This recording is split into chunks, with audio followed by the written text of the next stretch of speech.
So this is how it look like now. From the necklace, become an earrings. Ayan, ang ganda. Ang resulta, ang ganda-ganda, guys. Ayan na, mga earrings. Okay, for the necklace, from the necklace, I make 10 earrings. 10 pair of earrings.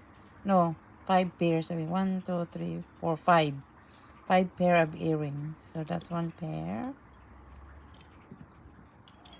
That's 2 pair.